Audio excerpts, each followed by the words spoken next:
Imagine a girl needing to go upstairs to get ready for bed. She goes to find her mother, maybe to postpone her bedtime or to ask her to go upstairs with her. But she sees her mother working really hard and she hesitates. So step by step she goes up and up into the dark upstairs, mustering her courage to take the next step and the next. And then she sees the hallway, a dark space, a little bit distorted as spaces tend to change when we see them through fear. She crosses this hallway and starts switching on all the lights and checking behind the curtains in the bathroom, leaning against it while brushing her teeth, which is a great way to ensure there's no one hiding behind it. But the moment has to come, when everything is done, to turn the lights off again, and then you are alone in the dark.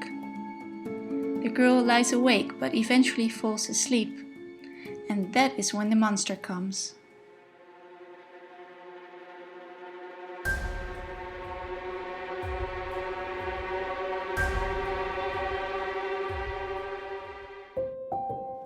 This is where the story will be continued, and where the monster will eventually help the girl to meet the darkness with courage and playfulness.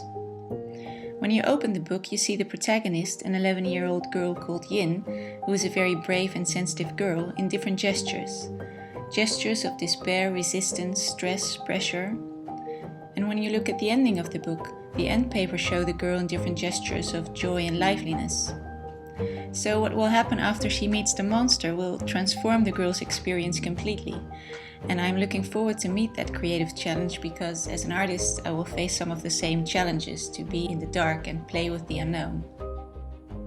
My audience will be children of around 8 to 14, but as the fear of darkness is universal, it might appeal to different ages, and also adults who had similar childhood experiences, or parents who want to empathize more with their children's fears.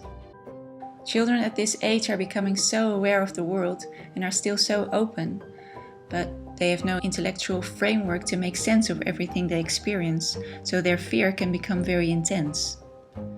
Research shows that nighttime fears increase in 7 to 9-year-olds and stay relatively stable around 10 to 12 years, with parents often underestimating the severity of their children's fear. Having read The Arrival by Sean Tan, being blown away by the film-like sequences in that book that really make you empathize with the protagonist in that strange country so deeply, I decided from the beginning that my book would be mostly a silent graphic novel as The Arrival is. You could also call it a graphic picture book, which is a term coined by children's literature expert John Foster for books that blur the boundary between graphic novels and picture books. And as Scott McCloud taught us, a reader brings meaning to the space between the panels, also known as the gutter, and in this crossing of gaps there is a lot of freedom and creativity for the reader. There are many articles that stress the importance of this for the learning process of children, and I like this freedom of interpretation a lot, and it is interesting to play with that. I remember that as a child, the turning on and off of lights was so important when you are afraid of the dark. The fact that you can't see and can't control your surroundings can be so incredibly scary.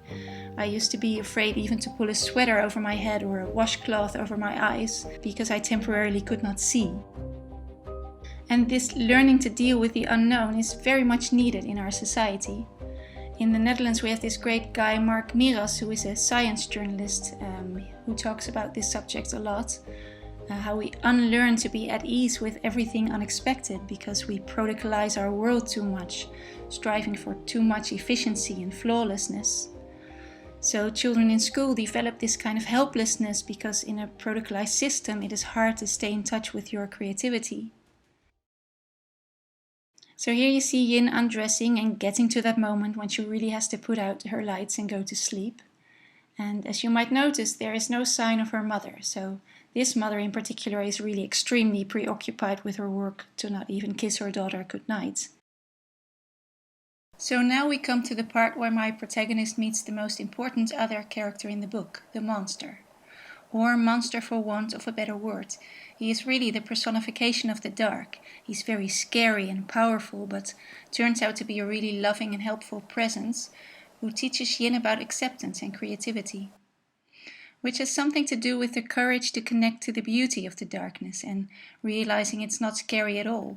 It is just a very powerful field of possibility. So, to be continued, my aim is to finish this book in the summer of 2022. I'm very grateful for the many books that have inspired me. For example, Brian L. Stuck's beautiful book Tori. The turtle characters in that book helped me to shape my monster and its eyes. And of course The Arrival, with all the beautiful examples of transitions between the panels, showing many nuances of what the protagonist experiences and helping the viewer see the universality of that experience. And Stitches by David Small for all the atmospheric ink-wash drawings of a boy traumatized by emotionally unavailable parents. And The Dark, illustrated by John Classen, with the very original depiction of such a small boy in such large areas of blackness. As for the development of the characters, I have experimented with the girl and the monster a lot. The mother was a bit easier.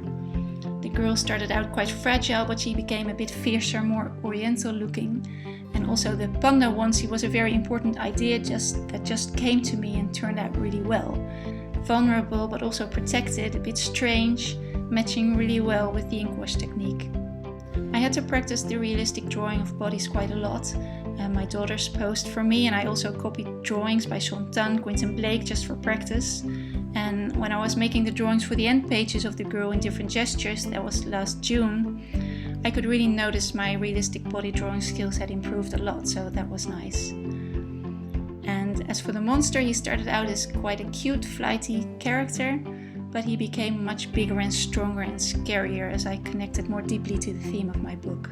Here you see the different stages of drawing, first on sketching paper, then tracing the drawing on watercolor paper with a light box, then coloring it in with ink wash and brushes, and then using Photoshop to finish. The next challenge will be to develop my technique of ink wash and to gain more confidence in the spontaneity of my lines. As illustrator Mara Tornquist would say, to develop a direct line between my hand and my heart.